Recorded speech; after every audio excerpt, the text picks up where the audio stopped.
And I'm assuming, I'm just assuming because I don't see those. I only see those darn dance videos or prank videos on TikTok, right? So I'm assuming there's not much of this type of content on there. Actually, you'll be surprised. Okay. Actually, you should go in there and Yeah, yeah. I just because don't you want to do have have. like a fourth thing to navigate. Do you know what I mean? Like, You're right. No, you're right. but But I hear it. there is professional advice in there. Awesome. But you have to like those are not they trend, but they don't trend as hard as the other ones. And if you just go in there with that sort of like selecting what you want, it's Yeah. going to give you the most trendy stuff. But there is financial advice, there is See, Excel advice, there is see. tutoring. There's literally tutoring. The Awesome. format is a little interesting because it's really short, but See. there's literally tutoring on a whole bunch. And so I follow a lot of the tutoring that goes with a Interesting. lot of these topics, which I find interesting. See. I do the motivational ones, or I'll do the ¿cómo se llama? The joke ones. I love the joke ones. Like the prank ones or the Yeah, fail ones. yeah. Yeah. Mhm. Those to me like gave me a little escapism. You know what I mean? Like Mhm. whatever's happening, I just need those like 2-3 seconds, like poor guy, and then I keep going. Because I don't know. I think I do a lot of self-reflection and it just gets overwhelming. But if I see somebody else fail funny, it can't be hurtful. It has to be funny. Then I reset, you know? No, I agree. Here's the thing. They're like, so I only do YouTube. I don't have, well, I have Disney Channel, but I really don't. I watch these sort of like Mandalorian stuff every Uh-huh. once a week. The weird thing is like, I don't like the idea of committing to a 2 hour movie, but I'll definitely watch like 2 hours of like Of 2 minute something like videos on YouTube. You know what I'm saying? Which is weird. And so I pay for YouTube just so I don't get because I use it so much, just so you I don't don't get get the the ads. commercials. Just so I don't Interesting. get the commercials, because I do it so much, and I follow like 400 channels. Like literally, Gucci's. I've tried to sort of like customize it, mainly tech, mainly improvements, mainly productivity, mainly like apps and stuff like that, See. technology, business. And so I've curated in such a way in sports that I only get the stuff that I want to see. Uh-huh. But I used to be like back in the day, back before YouTube, I used to really be into documentaries. And those are Interesting. long format. That's a long format, let's say podcast, compared Uh-huh. to Uh-huh. long format YouTube. And I Yeah. used to Yeah. enjoy just learning about just different topics in this long format. And I feel Yeah. like when YouTube came around, it allowed me to sort of continue to sort of enjoy that sort of engagement, but on a very, just, sometimes it's 2 minutes, sometimes it's 5 minutes, sometimes it's 20 minutes.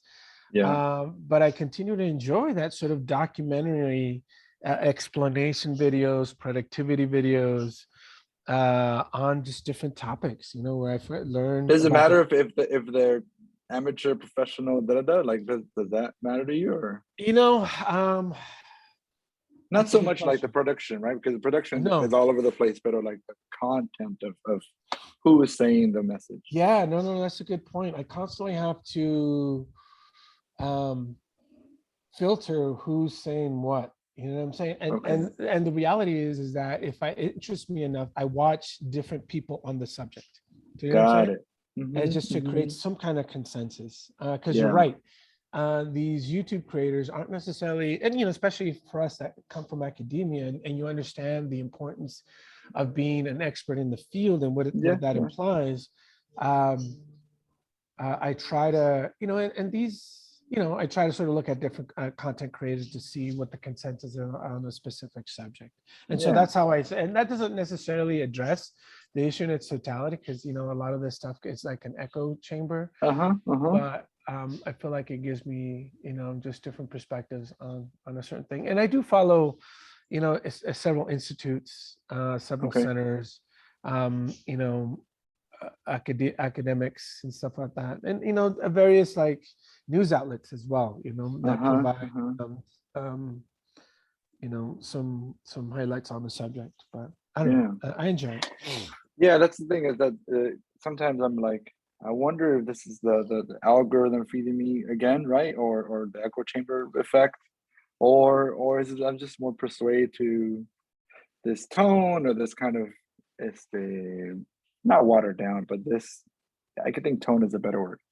Yeah. right? Because sometimes like the really in your face, the really brutal type content, like it's too much, and like I don't know if it's because it's and this could go with both TED Talk, YouTube, any of these type of things, but if it's too forceful or too close to Like too preachy.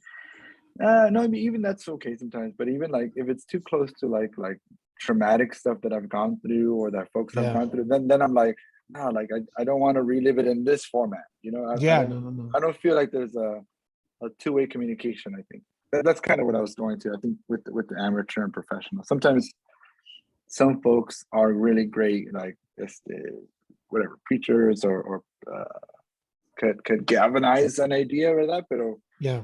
I don't feel like there's like a actionable steps for us to do, right? For us, the consumers, for most folks, right? Some folks are really good at it. It's the get up, like they'll get you to do things even with like a 2-3 minute thing. And I feel like okay, that's inspirational, etc. But some folks are just like, let's say, maybe dark is the wrong word, but yeah, it just for me it doesn't feel like there's closures with some of these things sometimes.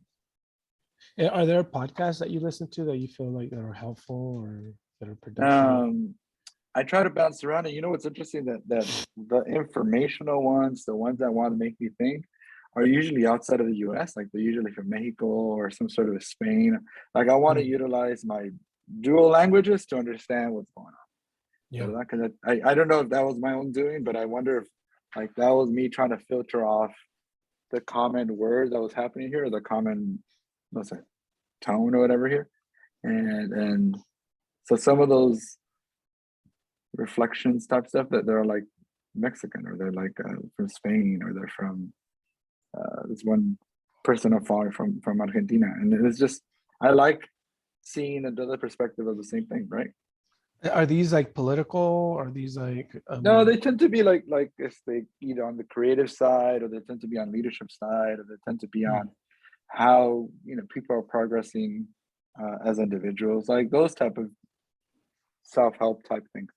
mm, Yeah, I don't know, and I think because for me those are passive type of things, right? Like I don't literally sit there and jot notes, but they're more like I'm in the middle of something and they're just yeah. kind of flowing through me and it's making me think versus making me not think, if that helps.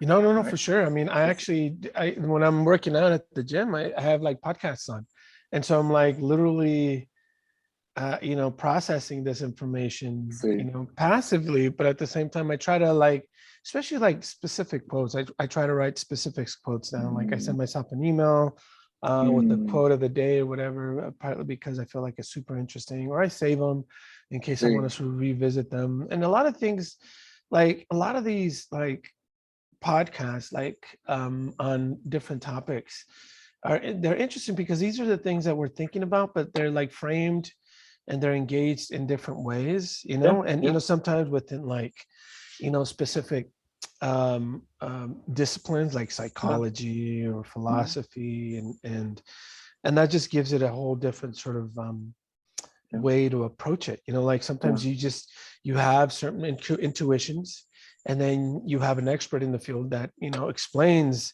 yeah, maybe aspects of these intuitions with scientific, with the scientific study or whatever it might be, yeah, that confirms or denies whatever you're yeah, thinking intuitively, just because you're not an expert in that field. But it's nice to sort of hear either an yeah, affirmation or something that makes you think critically about have you approached certain uh-huh, topics that you've grown to sort uh-huh. of accept as true or preferred.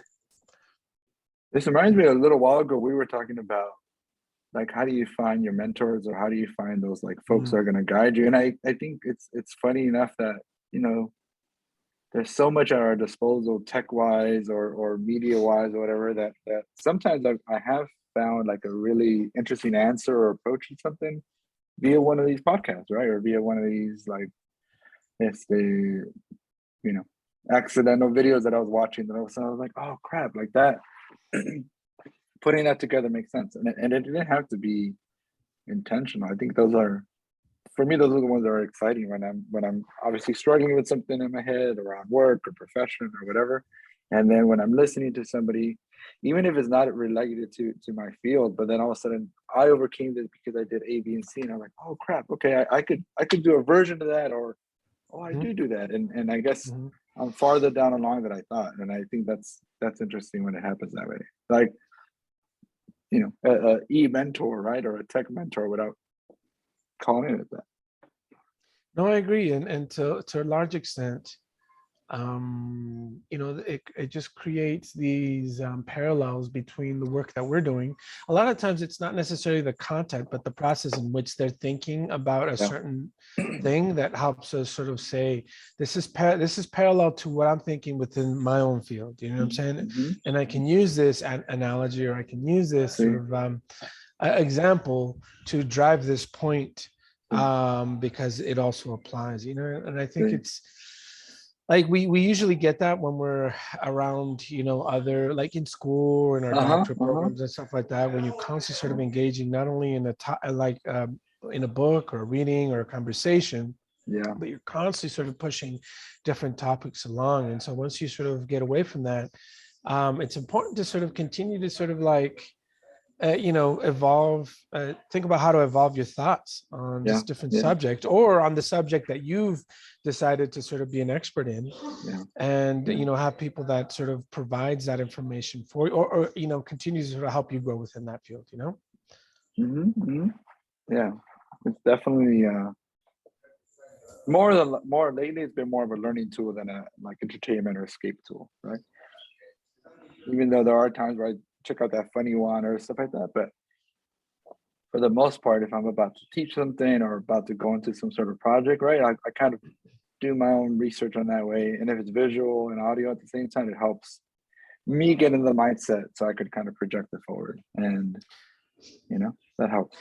I feel like after a lifetime of, engaging critically, whether it be with academic content or just reflection, personal reflection, I find these podcasts or these YouTube channels that are, engaging in that way entertaining. Like, I find it Mm, entertaining to be educated. Do you know what I'm saying? When mm, I'm like, okay.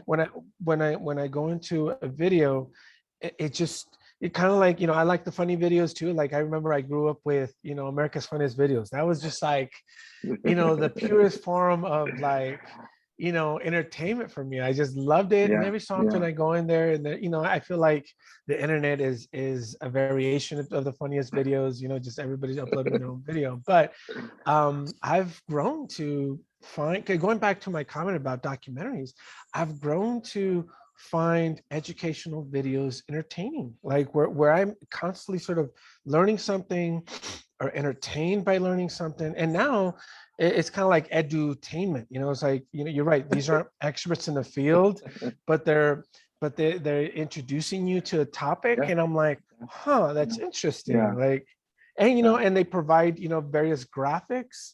They yeah, provide it in essay form, and so there's like a yeah, conclusion, there's like several yeah, arguments, and I just find it super entertaining. yeah. I agree with you. I think when they're kind of well structured, it makes sense for me. But for me, when it becomes like too hyper on one particular point, and there's no like como se dice, space for a different opinion, like that's when I'm like, okay, I'm gonna stop this one person or this one discussion, because it's kind of going in circles. And I